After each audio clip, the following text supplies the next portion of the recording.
Hey, welcome back to Man Cave Customs, and this is how you lower the front forks. Done.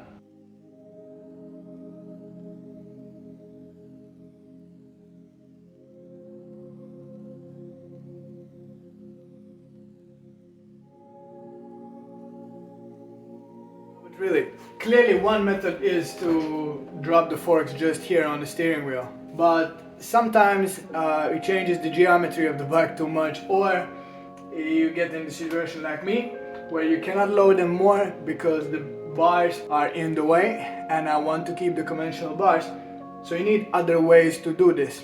If just dropping them down in triple clamps doesn't work, you need to lower them internally, and this is what we're gonna check in this episode.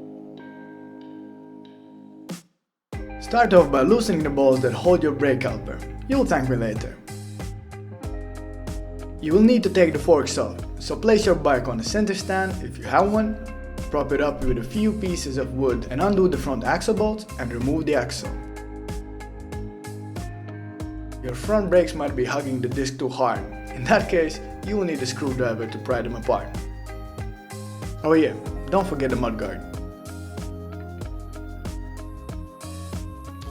Once the wheel has been rolled to safety, you can start undoing the bolts that hold the fork legs and triple clamps.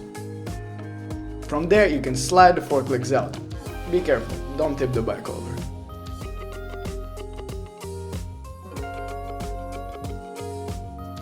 Let's do some inspecting. There are many types of forks. Some have threaded caps, some are held in with a bolt. However, these are held in with C-clip, which I will remove later. On the bottom of the forks, you will find the drain bolt. Remove it.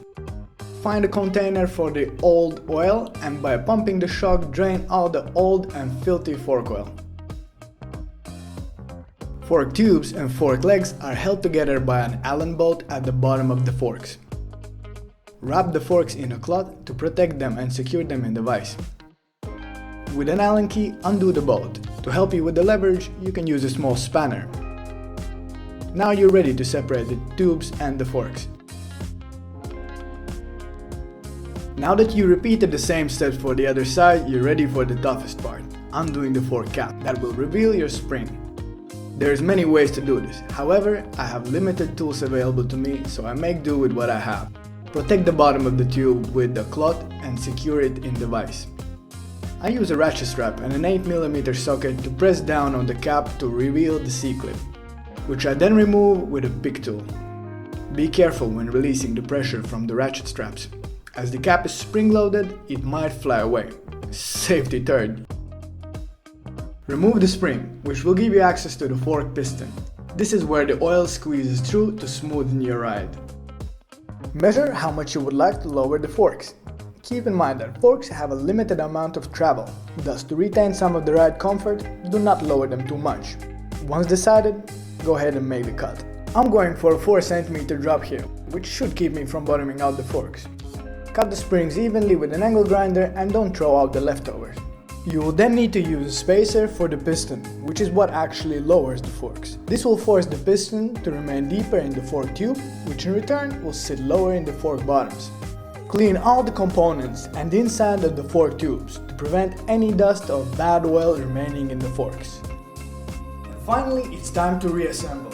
Note, if you plan to replace the seals, now would be a good time. Place the original spacing spring as well as the cutoff on the piston and slide it into the fork tube. Then follow it up with the fork spring. Place the tube into the vise just like you did before. Be careful, don't tighten the vise too much. You don't want to damage the fork.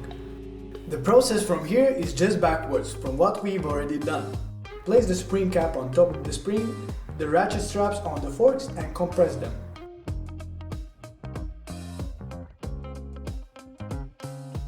Once that's done, secure the C-clip in its groove in the fork tubes and release the ratchet straps. Add some lube to the dust and oil seals as well as the fork tubes and slide them in carefully.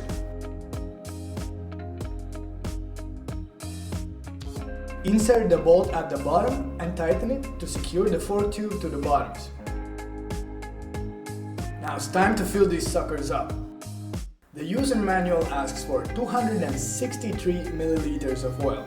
Since we have not changed the oil capacity of the forks and I would like to retain the ride comfort, I will follow the manual and add the correct amount. If you add too little fluid, and the forks will bottom out on every bump on the road. Too much and you will need to visit a chiropractor. To fill the oil in the forks, I used the largest medical syringe I could buy and a transparent tube. It worked great for this, as well as it does for brake bleeding. Now, if you would like to know how to bleed motorcycle brakes, let me know in the comments. And finally, from here on, all that's left is to reassemble the bike and see how naughty it looks. You can thank me later. No, really, thank me in the comments. Right now.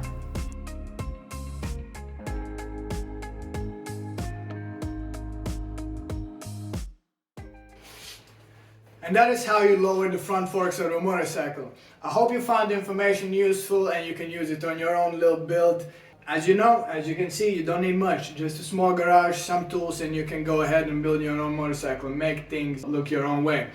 If you look at my builds, you'll probably see that none of them are perfect and none of them are squeaky clean or done necessarily the super right way. For me, similar to other people, building things has always been an expression of creativity. It's not necessarily being an expression of being an engineer or the smartest guy in the room. It's just to make things different, just to make things how I imagine them into my head. So if you like what I do, please subscribe to my channel, like, leave a comment, show it to your friends, share. Let's make this channel grow. Let's make sure that I can film better, that I can buy better equipment, that I can edit better. Maybe I can afford somebody to film with me or edit with me. So thanks again. Thanks for watching. I love you. Stay tuned.